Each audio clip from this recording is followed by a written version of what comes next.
अस्सलाम वालेकुम फ्रेंड्स, कैसे आप सब? I'm sure all are fine. This is Mubashar Iqbal Chauhan, advocate high court and legal lecturer.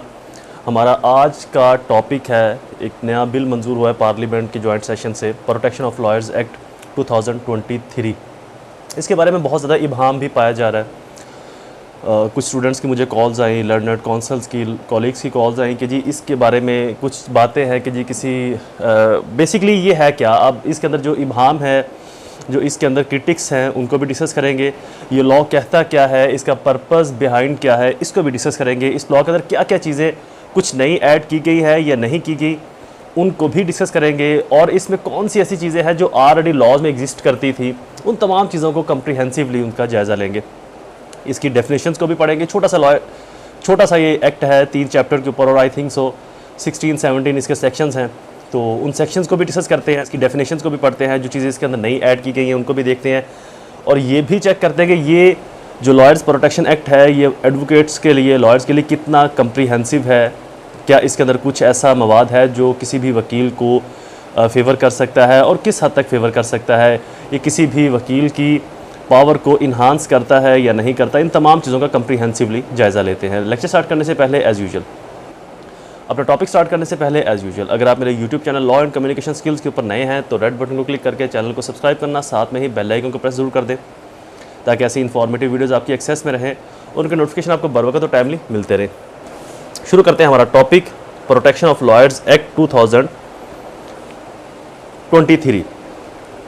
पहला इसका सेक्शन आ गया शॉर्ट टाइटल एटसेट्रा। दूसरा सेक्शन इसका है डेफिनेशन का। ये कुछ इंपॉर्टेंट है, इसके अंदर एक चीज़ एडिशन की गई है, act of violence definition, section 2 sub section 1 सब क्लास ए।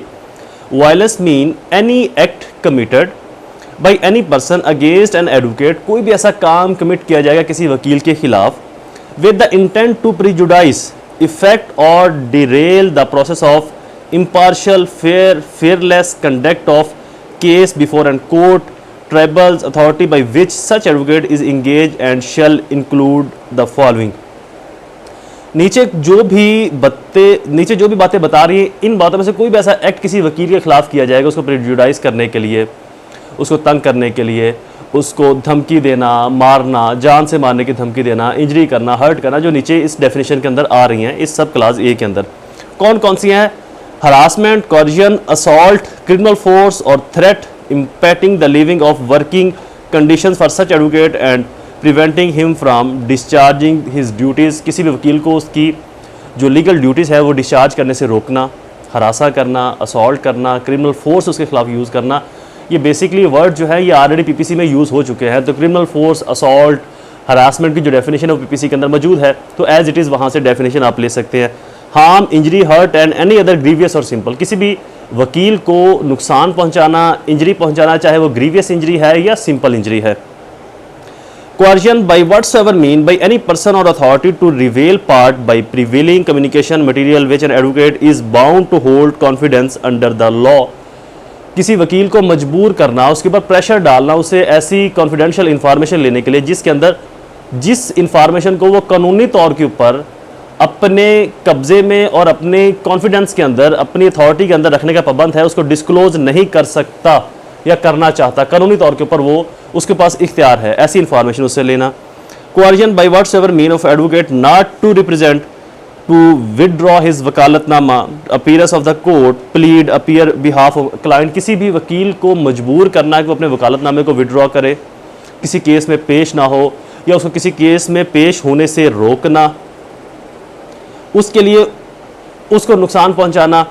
Next, loss, damages any property और डॉक्यूमेंट्स और material which such advocate is bound to hold under the law. किसी भी वकील की प्रॉपर्टी के अंदर मूवेबल प्रॉपर्टी भी आ जाती है, इमूवेबल प्रॉपर्टी भी आ जाती है, और साथ में कुछ डॉक्यूमेंट्स, मटेरियल जिसको वो कानूनी तौर के ऊपर होल्ड कर सकते हैं, जैसे कि आपकी फ़ाइल है या मेरी फ़ाइल है या इसके अंदर जो मौजूद डॉक्यूमेंट्स हैं या व्हाट्सएवर। इसके अलावा और कुछ भी जो डॉक्यूमेंट्स की डेफिनेशन में या मटेरियल की डेफिनेशन में फॉल करता है।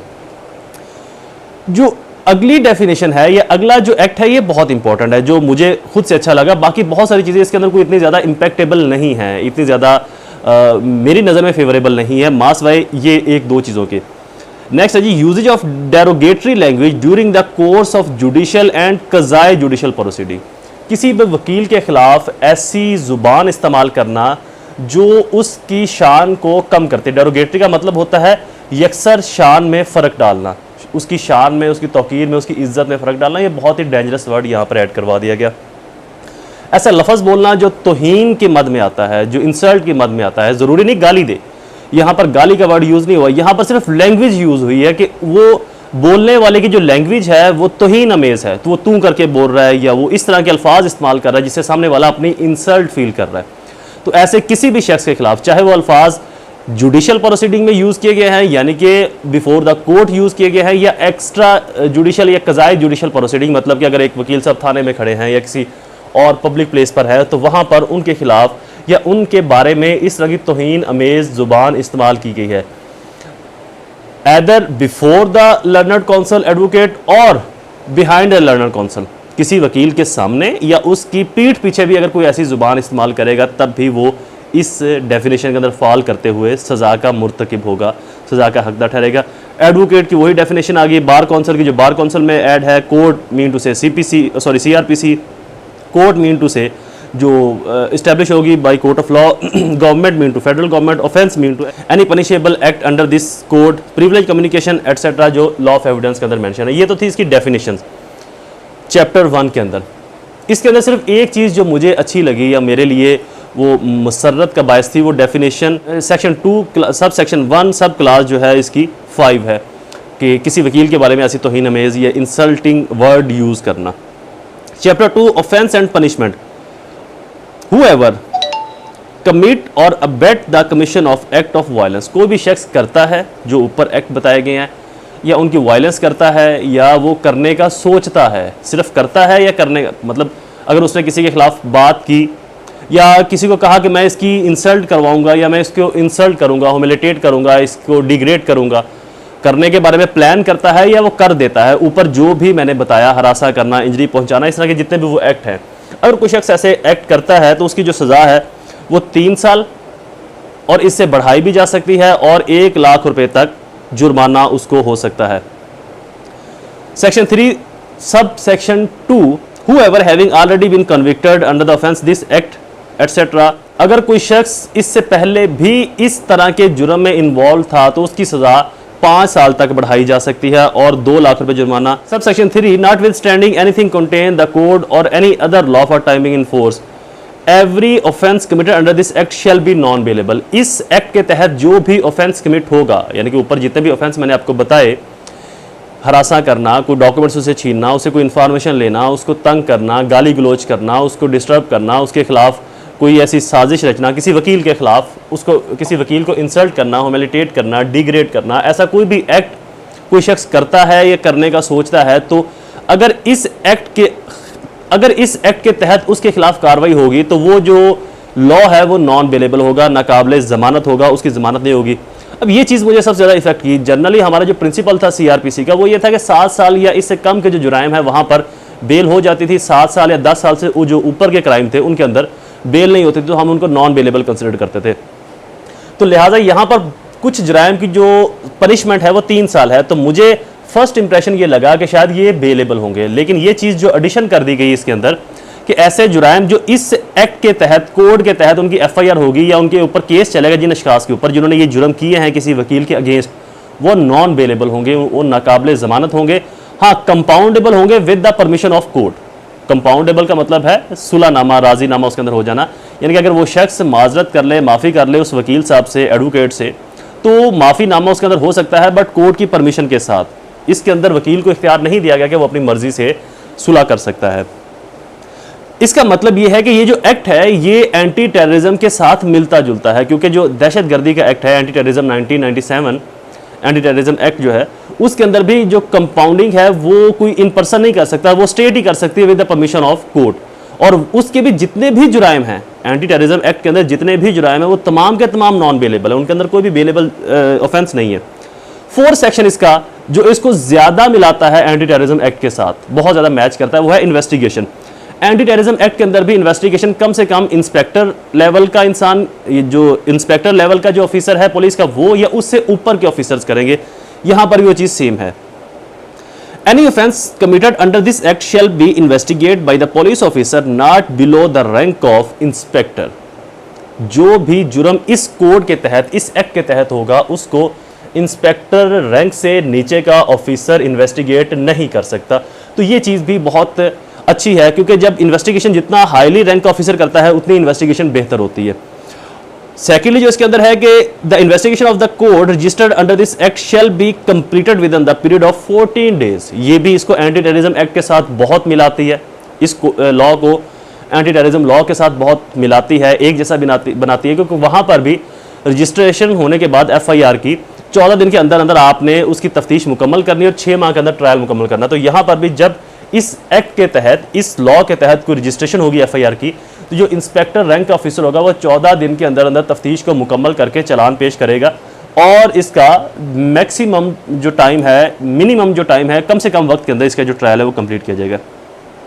बाकी चीज़ों में से कुछ खास नहीं है। इस्टेब्लिशमेंट ऑफ कोर्ट है, जो कोर्ट गवर्नमेंट, फेडरल गवर्नमेंट है, ये कुछ कोर्ट्स इस्टेब्लिश करेगी जहाँ पर एडवोकेट्स के स्पेशल ट्रायल चलाए जा सकते हैं किसी वकील के खिलाफ, या किसी वकील अगर कोई वकील इनोसेंट है वहाँ पर, या कोई वकील एज अ कंप्लेनेंट है, तो ऐसी स्पेशल कोर्ट्स बनाई जाएंगी। जुरिस्डिक्शन, इसकी जुरिस्डिक्शन क्या होगी, ये भी जो कोर्ट इस एक्ट के तहत नोटिफाई होंगी उनके ऊपर छोड़ दिया गया है। ट्रायल जो है वो 6 माह के अंदर अंदर ट्रायल कंप्लीट किया जाएगा, जिसके अंदर चाहे कोई वकील अक्यूज है या वो एज अ कंप्लेनेंट ट्रायल के अंदर इन्वॉल्व है।